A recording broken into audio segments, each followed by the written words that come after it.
Hanoï, le carrefour de l'ancienne rue Paul Bert et du Petit Lac, à l'heure de la sortie d'usine.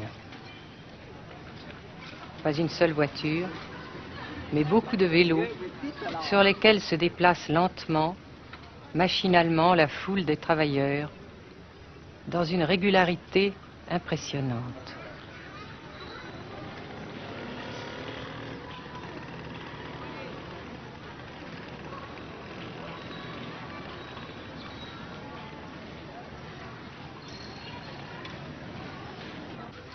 La sensation que ce pays est anormal ne nous a pas quittés au Nord-Vietnam.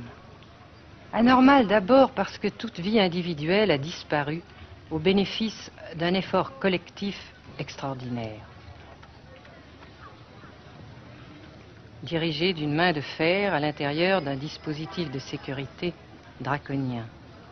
Anormal ensuite parce que dans ce pays coupé en deux depuis 10 ans, un grand nombre de familles vivent le drame de la rupture qui alimente à sa façon la guerre du Sud. Est-ce que vous pensez, Monsieur le Président, qu'il y a une solution militaire à la guerre du Sud-Vietnam? Non. Parce que vous savez que le peuple vietnam, c'est en un. Et le pays du Vietnam, c'est un. Les Américains ont fait une guerre d'agression, comme qui dit, c'est une guerre non déclarée. Et, comme vous savez aussi, vous avez pu lire dans la presse, n'est-ce pas, bien, mondiale, que plus la guerre prolonge, plus les Américains et leurs valets, n'est-ce pas, comment dire ça,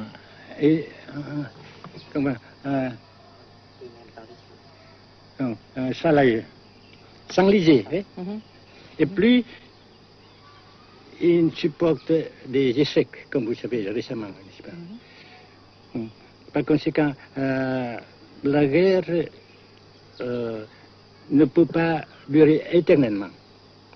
Et je suis très heureux que les politiciens haut placés français ont reconnu cela. Vous pensez que le général de Gaulle pourrait en quelque sorte, à un certain moment, arbitrer le conflit? Arbitrer, qu'est-ce que vous comprenez par le mot arbitraire? Nous ne sommes pas des équipes de football. Hein? Mais au-delà des accords de Genève, si je ne me trompe, une idée du général de Gaulle est la neutralisation de tout le sud-est asiatique. Est-ce que c'est une idée qui vous semble intéressante? Comme j'ai déjà dit quelquefois, c'est une idée intéressante. Mais ça dépend encore une fois de la volonté de ces peuples et la manière comment on procède à réaliser. C'est une grande question, n'est-ce pas? Et je ne peux pas dire que je suis d'accord. Et je ne dis pas que je ne suis pas d'accord, n'est-ce pas? Mais parce que vous dites, par exemple, vous dites fleurs. Fleurs, il y a beaucoup de sortes de fleurs. Il y a des roses, et des blanches, des rouges, etc. Et il y a qui sont bons et d'autres qui ne sont pas bons. Mais on dit fleurs. Monsieur le Président, nous avons constaté avec chagrin qu'au cours de notre voyage au Nord-Vietnam, que l'influence française était devenue à peu près inexistante dans votre pays. Les moins de 25 ans ne comprennent plus du tout le français. Et je me demande si, à votre idée, des rapports peuvent se rétablir tels que la France continue à jouer une sorte de rôle culturel ici. Avec la France, surtout, et avec tous les autres pays. Nous voulons avoir une coopération amicale, culturelle, économique, etc. Mais je suis sûr que vous ne voulez pas avoir, n'est-ce pas, que la France ait l'influence qu'elle avait avant. C'est une autre chose. Naturellement, c'est une autre époque. Mais coopération culturelle, économique, qu'est-ce qu'il y a encore, sportive par exemple, oui. etc., n'est-ce pas, nous le désirons. Si la guerre se cristallise au sud et se poursuit encore pendant quelques années, pensez-vous que l'avenir économique du Nord-Vietnam soit viable? Je suis sûr que c'est non seulement viable, mais ça progresse. Parce que vous avez vu vous-même, vous avez constaté vous-même qu'ici, nous travaillons beaucoup, notre peuple travaille beaucoup, avec abnégation, n'est-ce pas, et avec dévouement, avec enthousiasme.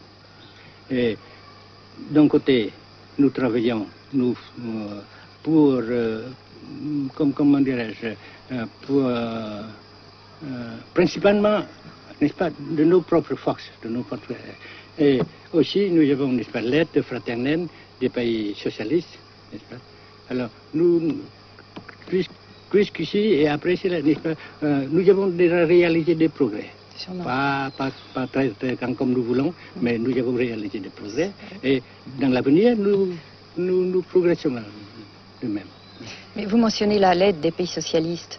Est-ce que cette aide ne s'est pas trouvée légèrement compromise à la suite du conflit idéologique entre la Russie et la Chine? Non, parce que ces questions, n'est-ce pas, différences idéologiques entre nos différents partis frères, c'est nos affaires intérieures. Ça passera. Et l'unité, ça se fera. Mais l'aide fraternelle continue et continuera. Et c'est très précieux pour nous. Bien sûr. Mais certains ont l'impression chez nous, Monsieur le Président, que le Nord-Vietnam se trouve actuellement assez isolé, asphyxié même, et que politiquement, il pourra difficilement éviter de devenir une sorte de satellite de la Chine. Qu'est-ce qu'on peut répondre à cela? Jamais.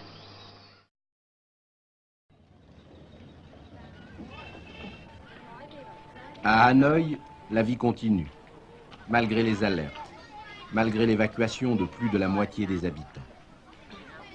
Les petits magasins de la rue de la Soie sont pour la plupart fermés. Seule la trêve du Tête et ses fêtes de famille devaient redonner pour quelques jours un peu d'animation à la ville, avec la traditionnelle branche de pêcher en fleurs, symbole du nouvel an lunaire et du printemps tonkinois. La trêve, malheureusement, ne fut qu'un espoir déçu.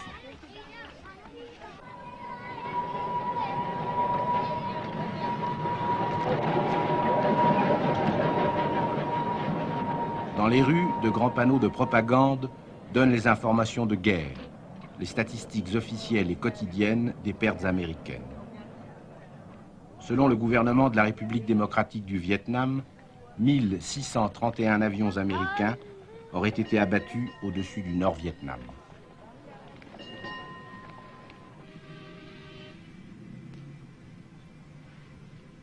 Le grand pont d'Oumer, construction métallique de 2 km de long à la sortie nord-est de Hanoï, assure toujours la traversée du fleuve Rouge.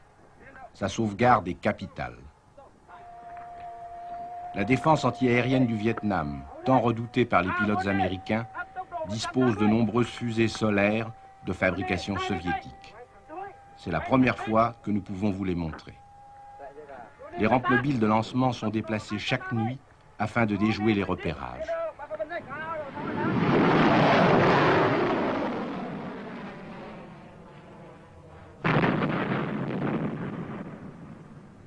Selon les milieux officiels de Hanoï, 54 avions de l'US Air Force auraient été abattus en 1966 par la seule défense antiaérienne de la capitale.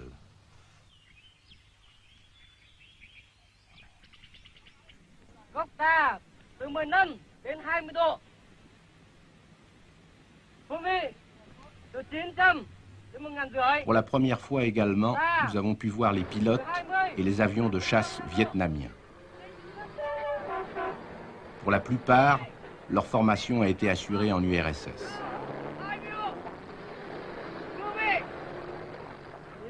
L'état-major des forces aériennes du Vietnam se défend d'utiliser des pilotes ou des spécialistes étrangers.